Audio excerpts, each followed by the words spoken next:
More than 28 million Americans today have some degree of hearing loss, according to the National Institute on Deafness. 40% are under age 65. As baby boomers age, this number is expected to climb as high as 78 million by 2030. That's almost 1/4 of America's population today. Last summer, Target stores carried t-shirts with the popular rock and roll slogan on it. If it's too loud, you're too low.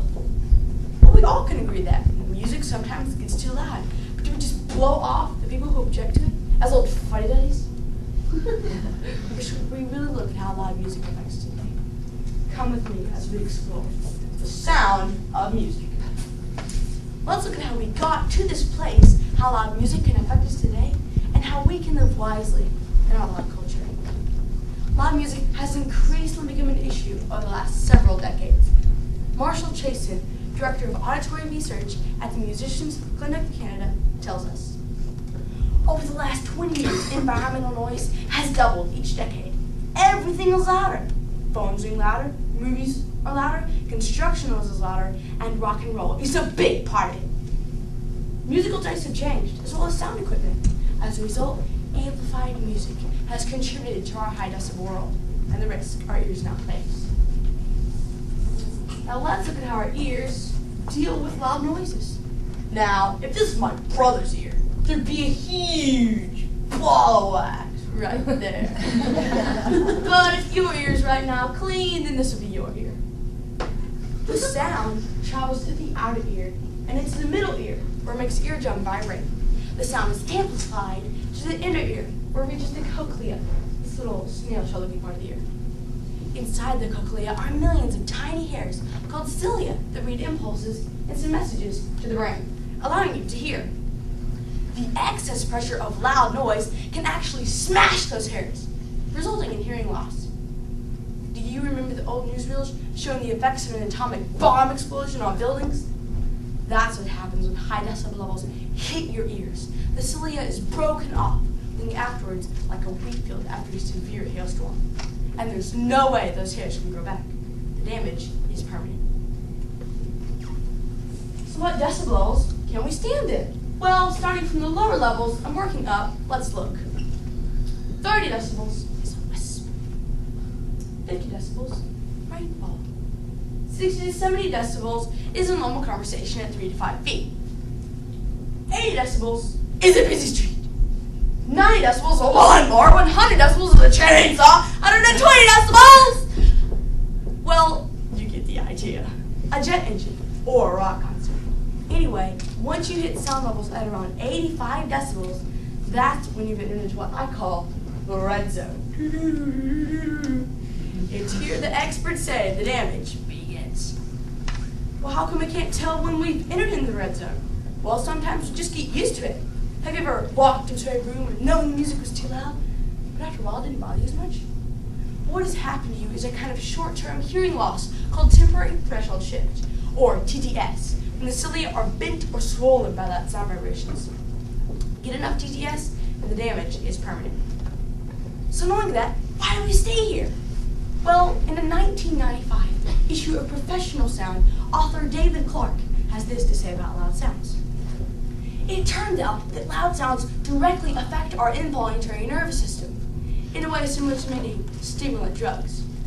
Adrenaline is released, the heart rate speeds up, the guts tighten up and move. This is the rush you get from loud music. It's real and is beyond your conscious control. Sounds addicting, doesn't it? So I guess not only are we accustomed to loud music, but we're hooked too. Where is some of this loud music in our lives? You'd be surprised at the many ways we're affected by it today. First, movie theaters. In the 1950s, the average sound level for a movie theater was 70 to 75 decibels. Today, however, the average sound level is 85 decibels, and in some action pictures, it can spike as high as 130 decibels. Then, concerts. In the 1970s, an amplifier used 150 to 300 watts to power each channel. Today, however, amplifiers use 2,000 to 3,000 watts. Mark Frank, a longtime concert sound engineer and a contributor to Mix Magazine, says reading is simple. A louder, more powerful show is a more stimulating, memorable show. Many older rock and roll stars today have paid the price that goes with high volume. In 1989, Pete Townsend of The Who admitted that he had very severe hearing damage. Since then, others like Neil Young, Beatles producer George Martin, Sting, and Ted Nugent have all admitted their hearing problems.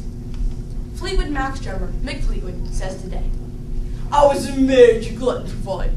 Gotta feel it, gotta hear it. Sooner or later, you're gonna pay the reaper." Now we know these guys are, but maybe even you right now may be going, huh? But just hear me out here. Now I've told you about concerts, but let's put those concerts into our everyday lives. For example, what amount of music we plug into our ears in the form of portable CD players, MP3 players, or iPods? Dr. Brian Fliger of Boston's Children's Hospital says that the kind of headphones you use for a portable music player greatly affects your risk. He says, "The closer to the eardrum, the higher the sound level the system is capable of producing."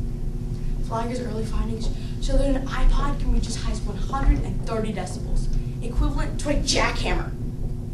At this rate, by the time young people today reach age of 40 to 45, wearing hearing aids is going to be as common as wearing glasses. Here's a sound tip from the experts.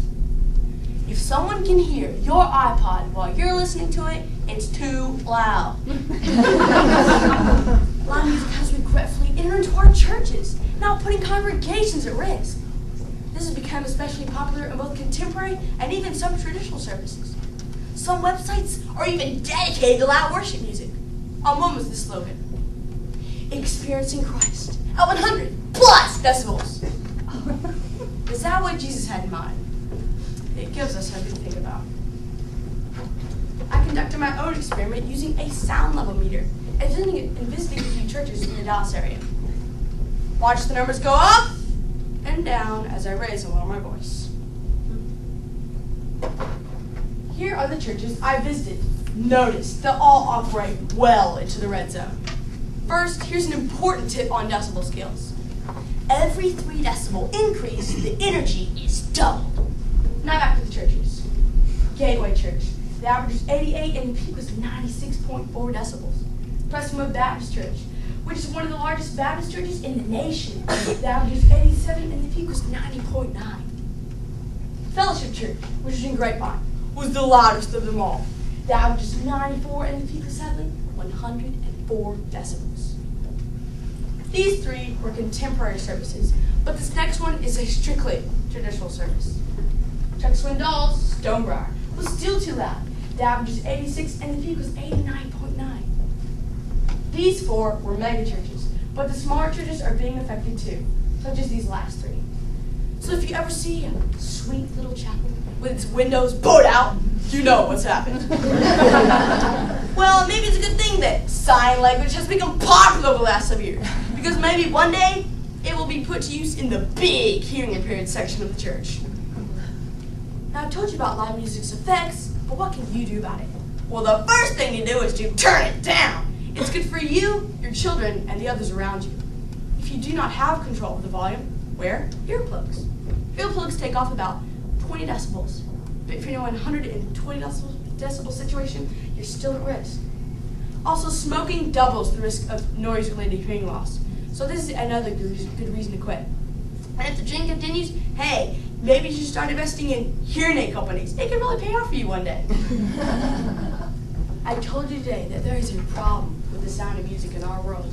Will you continue to live in the red zone of 85 decibels and over? Take the steps you need to change the sound world around you and tell others before this warning falls on deaf ears. Thank you.